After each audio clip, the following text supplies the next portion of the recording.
ശിവപാർവതിമാരുടെ പുത്രനായ സുബ്രഹ്മണ്യൻ്റെ ഏറ്റവും പഴക്കം ചെന്ന ക്ഷേത്രങ്ങളിലൊന്നാണ് തമിഴ്നാട്ടിലെ പഴനിയിലുള്ള പഴനി ശ്രീ ദണ്ഡായുധപാണി ക്ഷേത്രം.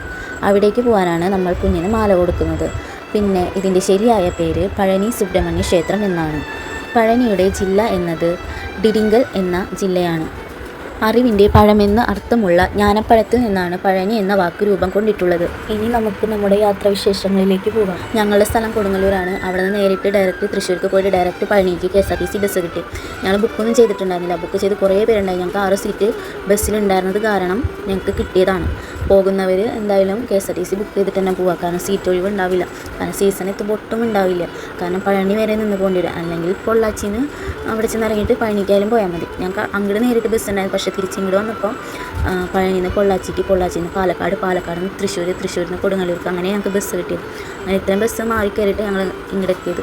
അങ്ങനെ ഒരു വൈകുന്നേരം ആയപ്പോഴത്തേക്കും അവിടേക്ക് എത്തി.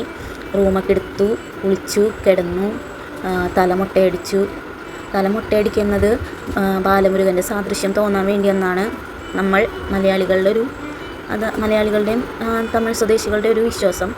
അതുകൊണ്ട് കുഞ്ഞിനും ചേട്ടനും അമ്മയ്ക്കും തലമുട്ടയടിച്ചു. ചന്ദനം അന്ന് തേക്കാൻ പറ്റിയിട്ടുണ്ടായില്ല, കാരണം രാത്രിയായിരുന്നു തലമുട്ടയടിച്ചിരുന്നത്. പിറ്റേ ദിവസം രാവിലെ പോയപ്പോൾ ചന്ദനമൊക്കെ തേച്ചു. പിന്നെ ഞങ്ങൾ അകത്തേക്ക് കയറാൻ പോണ വഴിയാണ് ചന്ദനം തേച്ചത്. പിന്നെ അവിടെ എത്തി നമ്മൾ ആദ്യം കയറിയിരുന്ന പടിവഴിയല്ല ഇപ്പോൾ കയറേണ്ടത്. ഇപ്പോൾ തലമുണ്ടനം ചെയ്യുന്ന ഭാഗത്ത് തന്നെ 2 ലെയറായിട്ട് കയറ്റി വിടുന്നുണ്ട് അവർ, സ്ക്വാഡുകാർ. അതിലാണ് കയറേണ്ടത്. എന്നിട്ട് നമ്മൾ ആദ്യം കയറിയ വഴി ഇങ്ങോട്ട് ഇറങ്ങിയാൽ വേണം. അങ്ങനെയാണ് ഇപ്പോഴത്തെ ഒരിത്. പിന്നെ മൊബൈൽ ഫോണൊന്നും അവിടെ അവൈലബിൾ അല്ല. പിന്നെയെന്ന് വെച്ച് കഴിഞ്ഞാൽ അവിടെ ഒരുപാട് അനുഷ്ഠാന രീതികളിൽ ഒന്നാണ് തലമുണ്ടനം ചെയ്യൽ. അതുപോലെ തന്നെ കുഞ്ഞുങ്ങളെ കൊണ്ടുപോകുന്നവർ കാവടി ഏന്തി പോകാറുമുണ്ട്. അവിടുത്തെ പ്രധാന പ്രസാദമാണ് പഞ്ചാമൃതം. പഴം, കൽക്കണ്ടം, മുന്തിരിങ്ങ, നെയ്, തേൻ എന്നിവ ആണ് അവിടെ സ്വാദിഷ്ടവും മധുരവും നിറഞ്ഞ പഞ്ചാമൃതത്തിൽ ചേർന്ന് വരുന്നത്.